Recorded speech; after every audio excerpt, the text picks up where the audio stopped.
በዛሬው ዕለት የውጭ ጉዳይ ሚኒስቴር መግለጫ ሰጥቷል። አምባሳደር ነቢያት ጌታቸው በዚህ ጉዳይ ሰፋ ያለ ማብራሪያ ሰጥተዋል። በተለይ በደቡብ አፍሪካ በኢትዮጵያ ላይ የሚደረገውን ግድያ በማስመልከት ነው መግለጫ የሰጡት። በመግለጫውም እንግዲህ ችግሩ እንደተፈጠረ እንግዲህ መረጃው ደርሶናል፣ ይህም እውነት እንደሆነ አረጋግጠናል። እናም የደቡብ አፍሪካ መንግስትም ይህንን እልባት ይሰጣል ብለን ተስፋ እናደርጋለን። እንደዚሁም ደግሞ ጉዳት ያደረሱትም በቁጥጥር ስር ውለው እንግዲህ ፍትህ ወይም ደግሞ እርምጃ ይወሰድባቸዋል ሲሉ ነው የውጭ ጉዳይ ሚኒስቴር በሰበት ባወጣው መግለጫ የገለጸው። እንደሚታወቀው ከሰሞኑ በደቡብ አፍሪካ በርካታ ኢትዮጵያውያን መገደላቸው ይታወቃል። እንደዚሁም ደግሞ ንብረታቸውም እየወደመ እንደሆነ የሚታወቅ ነው። ይህን አስመልክቶ ነው የውጭ ጉዳይ ሚኒስቴር መግለጫ ሲታወቅ፣ በርካቶችም እንዴት እስካሁን መግለጫ አልሰጠም ሲሉ የኢትዮጵያ መንግስት ሲተቹ ነበር። አሁን ግን እንግዲህ ካለፈ በኋላም ቢሆን በዛሬው ዕለት መግለጫ መስጠቱ ነው የተነገረው እና ለደቡብ አፍሪካም እንደዚሁ በአስቸኳይ ከለላ እንዲደረግላቸው ሲል መልዕክት አስተላልፏል።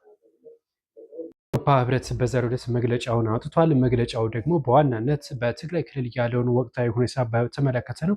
በዚህ መግለጫ እንግዲህ በክልሉ ያለው ውጥረት ይታወቃል። ከፌዴራል መንግስቱ ያለው ግንኙነት እንደዚሁም ደግሞ በክልሉ ከጊዜያዊ አስተዳደሩና እንደዚሁም ከህወሓት ጋር ያለው ግንኙነት የሚታወቅ ጉዳይ ነው። በእነዚህ በሁለት አካላት መካከል ከፍተኛ የሆነ ውጥረት መፈጠሩ የሚታወቅ ነው እና ይህንን ወደ ሰላም እንዲመለስና እንደዚሁም ደግሞ ውጥረቱ እንዲረግብ ነው የአውሮፓ ህብረት በዛሬው ዕለት አጭር መግለጫ ወጣው።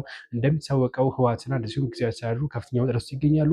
ህወሓት እንደዚሁ አዲስ ፕሬዚዳንት ለመሾም በዚህ ሳምንት ማቀዱ ይታወሳል። እንደዚሁም ጀነራል ታደሰ ወረደም እኔ ስልጣኔን አላስረክብም የሚል ንግግር አድርገዋል። ነገር ግን ለፌዴራል መንግስቱ ጥሪ አላቀርብም ኃይል ይላክልኝ ብዬ ሲሉ መናገራቸው ይታወቃል። ይህንን አስመልክቶ ነው የአውሮፓ ህብረት በዛሬው ዕለት መግለጫ በማውጣት የፕሪቶሪያው ስምምነት እንዲከበርና ከፌዴራል መንግስቱ ጋር ያላቸው ግንኙነት እንደ በፊቱ እንዲሆን ጥሪውን ያቀረበው።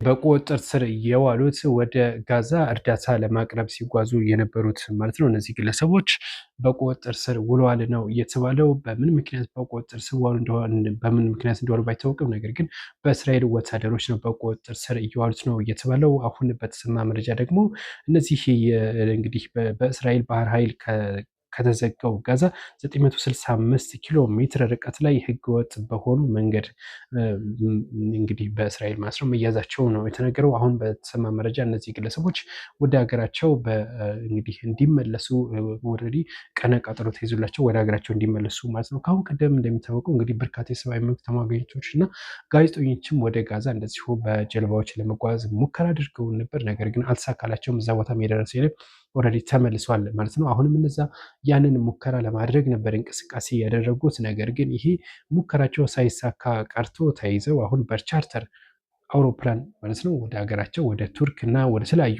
ዓለም አቀፍ ሀገራት የመጡ ናቸው። ግን የተሰባሰቡት በቱርክ ነበር እና ወደ ቱርክ እንዲመለሱ እንግዲህ ከባለስልጣናት ጋር ስምምነት እየተደረገ እንደሆነ የተነገረው። ከሰሞኑ ቴዲ አፍሮ አዲስ ዘፈን ያው ማውጣቱ የሚታወስ ነው። ኢትዮሪካ የተሰኘው ዘፈን ማለት ነው። በዚህ ዘፈን ጉዳይ በርካታው ውዝግብ ሲነሳ ነበር። በርካቶችም እንደዚሁ በአዲስ አበባ በርካታ ወጣቶች መታሰራቸው ይታወቃል። እንደዚሁም በቴዲ ላይም ጫና ደርሶ ነበር። እስከ ስቱዲዮ እስከ መዘረፍም ደርሶ ነበር፣ መንግስት ቢያስተባብልም ማለት ነው።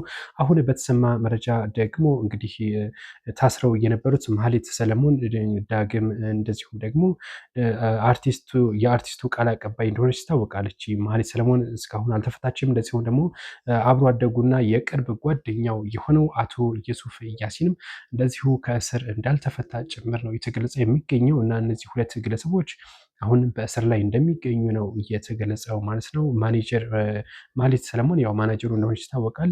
ዛሬ ላይም የውሸት ዶክመንተሪ እስከ ማዘጋጀት የደረሰ በንጹሐን እስረኞች ላይም እንዲሁም በአርቲስቱ ላይም ያነጣጠረ ከህግ ውጭ የሆነ የማናለብኝነት እንግዲህ ጥሰት እንዳይደረግና ዶክመንተሪ ውስጥ ላይ እያዘጋጁ እንደሆነ ጭምር የተነገረ የሚገኙ እናም ሁለቱ እንዲፈቱ ድምፅ ሆኗቸው እየተባለ የሚገኘው ማህሌትና እንደዚሁም ደግሞ አቶ ኢየሱፍ ያሲን ማለት ነው ድምፅ ሆናቸው እየተባለ የሚገኙ። እናንተ በዚህ ጉዳይ አስተያየት ካላችሁ አካፍሉን።